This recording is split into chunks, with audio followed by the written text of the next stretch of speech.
Hello friends, welcome to my channel. It's all about twinkle girl stories. మన ఛానల్లో అయితే short video అయితే ఉంది కదా, సమోసాస్, ఆలు సమోసా. ఇది వచ్చేసి మన ఇంట్లోని హోమ్ మేడ్ ఆలు సమోసా అనమాట. ఆలు సమోసాకి కావాల్సిన ఇంగ్రీడియంట్స్ అయితే చూసేసాం కదా. ఇప్పుడు గ్యాస్ మీద ఒక దాక పెట్టుకుని దాంట్లో అయితే ఆయిల్ యాడ్ చేసుకుని అందులో ఇంకొంచెం వెన్న ఉంటుంది కదా, అది వేసుకుని టర్మరిక్ వేసుకొని పుదీనా లీవ్స్ ఇందులో చాలా ఎక్కువ పడతాయి అన్నమాట కర్రీకి. సో పుదీనా లీవ్స్ అండ్ పచ్చిమిర్చి యాడ్ చేసుకొని కొంచెం వేగనివ్వాలి, లైట్గా ఫ్రై అవ్వాలి.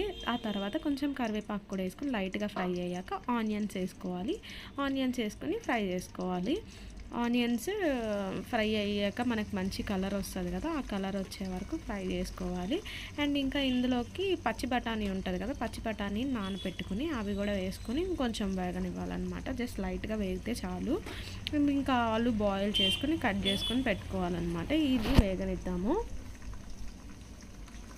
కొత్తిమీర వేయొద్దా?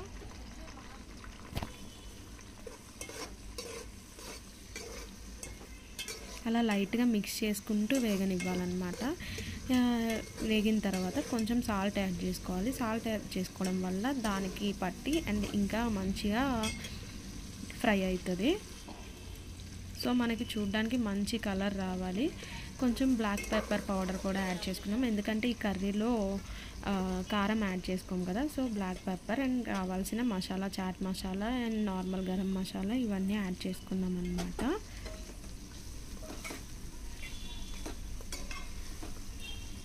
కొంచెం ధనియా పౌడర్,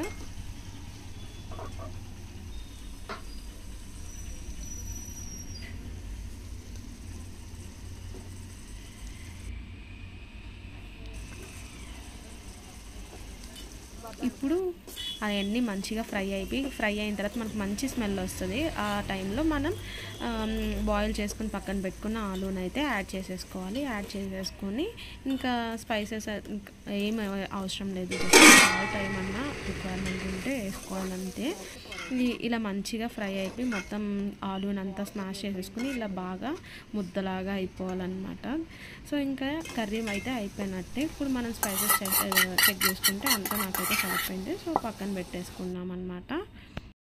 ఇప్పుడైతే మనం సమోసాకు కావాల్సిన లేయర్స్ చపాతీని అయితే చేసుకుందాము.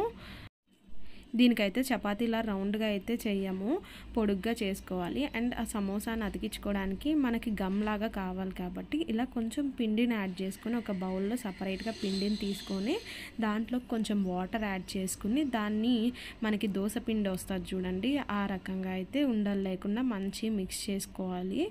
అది మంచిగా ఇలా మిక్స్ అయితే రెడీ అయిపోయినట్టే ఆ పిండి. దాన్ని సమోసాలు ఇలా చేసుకున్నాక చక్కగా ఈ వీడియోలో చూపిస్తున్న విధంగా ఇట్లా దాన్ని ఆ గమ్ లాంటి దాంతో ఇలా అతికించుకొని మనం సమోసా షేప్లో తీసుకొచ్చుకోవాలి. మనకి ఇలా సమోసా షేప్ అయితే వచ్చిన తర్వాత దాంట్లో కర్రీని ప్రెస్ చేసుకుంటూ సరిపడా పెట్టుకోవాలి స్పూన్తో. అంతే, కర్రీ పెట్టేసిన తర్వాత ఇలా మనం సమోసా లాగా మళ్ళీ అతికిచ్చేసుకోవడమే. ఇలా అతికిచ్చేసుకున్న తర్వాత సైడ్స్ ఉన్న లేయర్ మనకి ఎక్కువ అనిపిస్తే దాన్ని కట్ చేసేసుకోవాలి, లేదు పర్లేదు అనుకుంటే అలా వదిలేసేయచ్చు.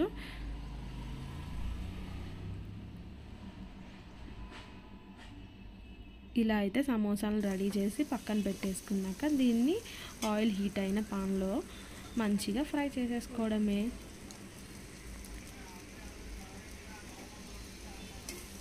మంచి గోల్డెన్ కలర్ వచ్చే వరకు ఫ్రై చేసుకోవాలన్నమాట సమోసాలని.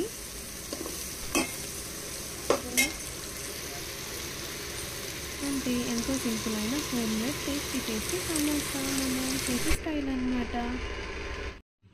ఇలా సింపుల్గా అయితే మనం బయట కొనుక్కున్న టేస్ట్లోనే ఆలు సమోసా అయితే హోమ్ మేడ్గా రెడీ చేసేసుకోవచ్చు. Stay tuned, will be continued. Like, share, subscribe and support me.